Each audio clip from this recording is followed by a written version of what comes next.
국정농단 사건으로 재판에 넘겨진 박근혜 전 대통령과 이재용 삼성전자 부회장, 최순실 씨에 대한 대법원 선고가 다음 달 이후에나 이뤄질 가능성이 커졌다. 12일 대법원에 따르면 이달 22일 대법원 전원합의체 선고 목록에 박 전 대통령과 이 부회장, 최 씨 사건은 포함되지 않았다. 대법원은 통상 매달 셋째 주 목요일 전원합의체 선고를 내리고 선고 열흘 전에는 홈페이지를 통해 선고 날짜를 밝혀왔다. 법조계에선 세 사람의 운명이 이르면 9월에 결정될 것이란 분석이 나온다. 지난 6월 대법원 전원합의체는 국정농단 사건에 대한 6번째 심리를 진행한 뒤 추가 일정을 잡지 않고 심리 절차를 마무리하기로 결정했다. 당시에는 이달에 최종 선고할 수도 있다는 전망이 많았지만 대법원 움직임은 예상을 빗나갔다. 법조계 관계자는 쟁점이 복잡한 전원합의체 사건은 심리를 끝내고도 판결문 작성에 수개월씩 걸리기도 한다며 국정농단 사건은 피고인마다 하급심 판단이 첨예하게 엇갈려 9월 선고조차 어려울 수 있다고 내다봤다. 일각에선 대법원이 최근 일본의 경제 보복 등 대외 변수를 고려한 것이라는 분석도 내놓는다. 일본이 화이트리스트에서 한국을 제외한 후 삼성이 반도체, 디스플레이 핵심 소재 공급처를 다변화하는 등 각종 악재에 대처하고 있는 사정을 고려한 것 아니냐는 얘기다. 상고심의 핵심 쟁점은 삼성이 최 씨의 딸 정유라 씨에게 제공한 말 3마리의 뇌물 인정 여부다. 이 부회장의 1심 재판부와 박 전 대통령, 최 씨의 1, 2심 재판부는 말 소유권이 최 씨에게 이전됐다고 보고 말 934억 원을 모두 뇌물로 봤다. 반면 이 부회장의 2심 재판부는 말 소유권이 최 씨에게 넘어간 것은 아니라고 보고 뇌물 액수에서 제외했다. 일본의 경제보복 이후 이재용 삼성전자 부회장의 현장 경영 행보가 빨라지고 있다.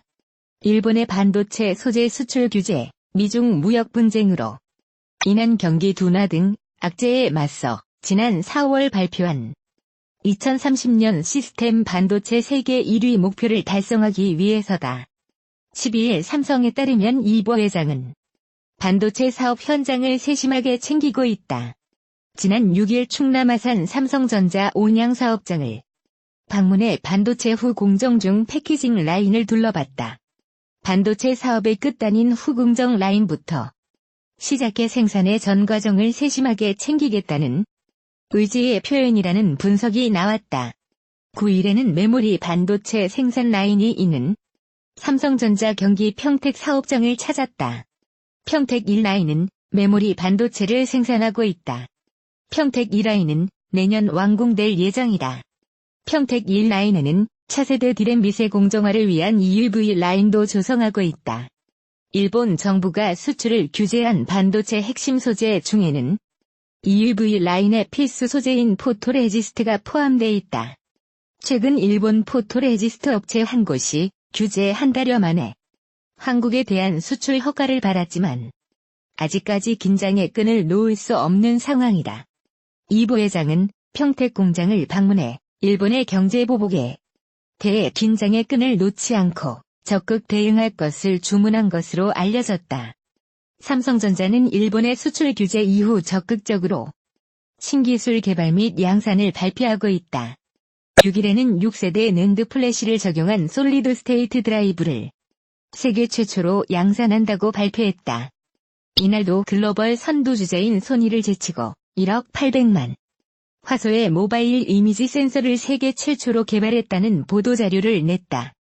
이재용 삼성전자 부회장이 현장 경영에 나서면서 삼성전자는 일본 수출 규제 후폭풍에서 빠르게 안정을 찾는 분위기다. 하지만 정작 삼성 내부에선 근본적 위기에 대한 불안감이 높아지고 있다. 11일 업계에 따르면 이재용 부회장은 최근 이딴 사장단 회의에서 글로벌 정보기술 업계의 구도 변화 속의 미래 투자에 대한 우려를 강하게 나타냈다.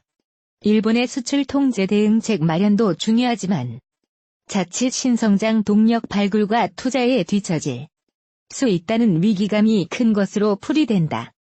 일본발 반도체, 디스플레이 소재 수출 규제는 일단 급한 불은 껐다는 평가다. 반도체 업계에 따르면 삼성전자는 벨기에 등에서 6에서 10개월치 재고를 확보했고 일본의 규제 확대 기조도 숨고르기에 들어갔다. 문제는 삼성전자의 미래 곡간이 비어가고 있다는 점이다. 실제 이 부회장의 최근 일정 대부분은 국내 급한 불을 끄는 현안 해결에 집중돼 있다. 일본발 규제 사태가 터진 직후 나홀로 일본 출장에 나섰고 2차례 긴급사장단 회의를 주재했다. 지난 2일 일본이 화이트 국가 제외를 결정하자 삼성전자 주요 사업장을 직접 챙기고 있다. 이 부회장은 지난 9일엔 삼성전자 반도체 생산 라인이 있는 평택 사업장을 방문해 임직원을 독려하고 메모리 사업을 점검했다. 앞서 6일에는 반도체 후공정을 담당하는 온양, 천안 사업장을 찾았다. 조만간 시스템 LSI와 파운드리 공장이 있는 기흥 사업장, 삼성 디스플레이 탕정 사업장 등도 방문할 계획이다. 여기에 문재인 대통령이 광복절을 앞두고 주요 그룹 총수들과 만남을 할 수도 있다는 관측이 나오는 등 부쩍 잦아진 청와대의 기업인 호출에도 응해야 한다. 그동안 이 부회장은 주로 신성장 동력을 챙기는 일에 주력해왔다. 차세대 인공지능 AI 서비스, 클라우드 사업, 6세대 이동통신, 블록체인 등 4차 산업혁명과 관련한 신사업 발굴과 투자 대부분이 미국 등 해외 기업과의 경쟁과 협력에 기반하기 때문이다.